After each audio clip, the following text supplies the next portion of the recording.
Bonjour à tous et bienvenue pour cette nouvelle vidéo. Aujourd'hui on va aller voir un nouveau logiciel qui est sorti très récemment, qui a été proposé via Corben, un logiciel qui s'appelle Chronopet. Donc Chronopet c'est un logiciel équivalent à Time Machine, donc qui a un système de sauvegarde. Donc c'est un petit logiciel qui marche tout aussi bien et qui est tout aussi pratique et qui s'installe très facilement. Donc pour l'installer, rien de très compliqué, on va sur le site qui sera dans l'article, qui sera lié à cette vidéo que vous retrouverez sur WordPress. Dans la description, vous aurez le lien pour accéder au WordPress.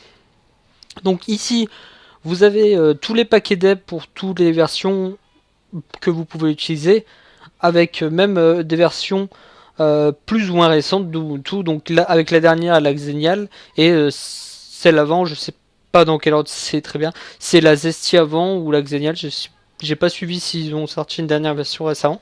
Mais vous avez les deux versions proposées.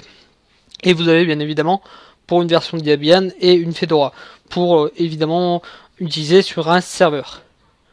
Donc après que vous aurez téléchargé, vous aurez un paquet deb, un point deb, que vous retrouverez dans vos téléchargements. Hop.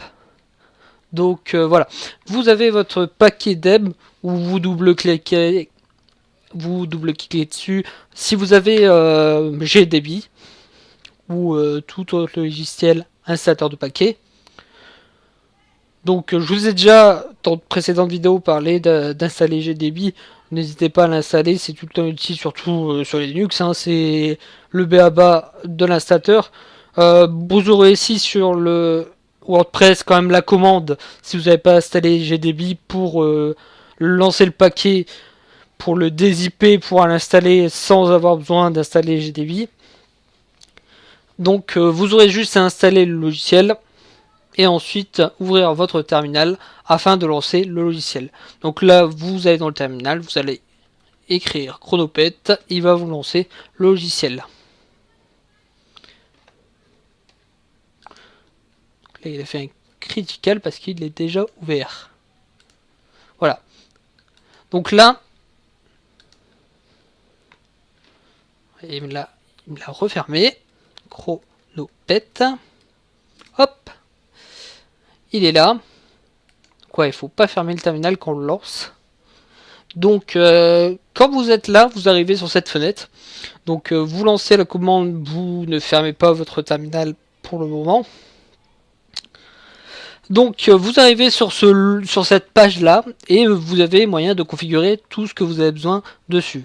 Donc ici on a les options pour choisir les dossiers que vous souhaitez sauvegarder, ceux que vous souhaitez exclure de la sauvegarde. Par exemple si vous voulez faire une sauvegarde de tout votre disque dur, vous pouvez exclure tout ce qui est fichier temporaire et tout ça.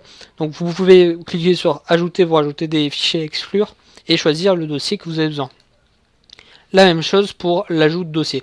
Donc là, de base, ils sont dans les dossiers personnels de la personne qui est connectée. Donc là, je suis en QRT. Le QRT est la personne connectée pour l'instant. Donc il prévoit la sauvegarde de base de la personne qui est connectée actuellement. Donc évidemment, vous avez une option pour sauvegarder les fichiers cachés dans les dossiers parce que de base, il ne sauvegarde pas les fichiers cachés et les dossiers cachés, et en cochant cette option vous avez la possibilité de télécharger justement les fichiers et dossiers cachés de votre machine.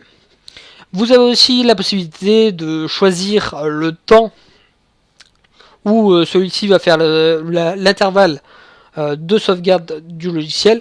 Donc là par exemple de base il est prévu en tous les heures, donc tous les heures il va faire une sauvegarde qui va pouvoir mettre dans le dossier qu'on aura prévu à cet effet.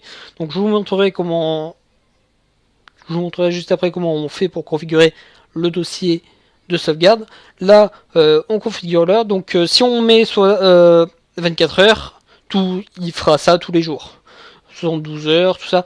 On peut configurer les heures et du coup les jours en fonction de ce qu'on a besoin de sauvegarder et comment on va la sauvegarder.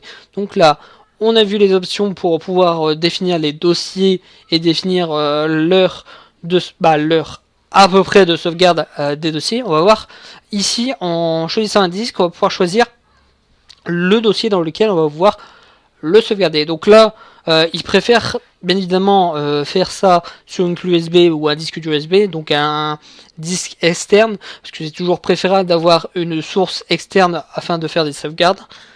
Vous pourrez trouver tous vos périphériques USB que vous connecterez à la machine directement ici.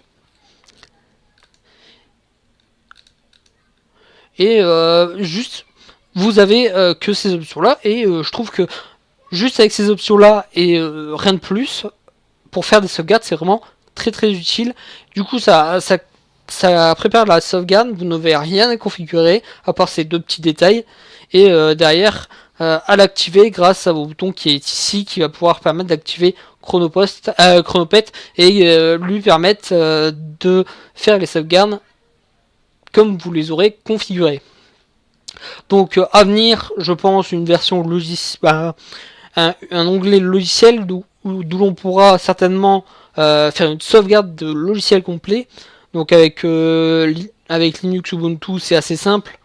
On a un dossier, bon même sur Windows c'est très simple pour sauvegarder un dossier, un logiciel, on sauvegarde sa base et on va chercher dans un dossier /opt/user les sources d'un logiciel et on peut se les permettre de les récupérer puis ensuite de les remettre sur notre machine. Rien d'autre est utile pour faire les sauvegardes de logiciels sur Linux. Sur Windows, des fois, il a besoin d'avoir quand même des connexions avec les librairies de Windows. Là, sur Linux, le logiciel a de quoi faire ses connexions sans qu'il ait besoin d'avoir tout le temps les connexions prêtes à l'emploi. Les logiciels Linux font la connexion au premier lancement. Donc je pense que par la suite ils vont faire une option pour pouvoir permettre de sauvegarder aussi les logiciels qu'on a besoin pour évidemment faire des systèmes comme on appelle RAID dans le milieu professionnel où on va pouvoir sauvegarder carrément une machine complète et la relancer par la suite, voire même sauvegarder un disque dur qui est craché sur un RAID 3 ou un RAID 5 à voir. Je pense que cette option va être mise en place par la suite. Donc sur ce, je vous remercie d'avoir regardé la vidéo. N'hésitez pas à aller voir sur WordPress dans le lien qui sera dans la description pour les autres articles. N'hésitez pas à commenter si vous avez la moindre question. Je vous dis à très bientôt chez Linuxien.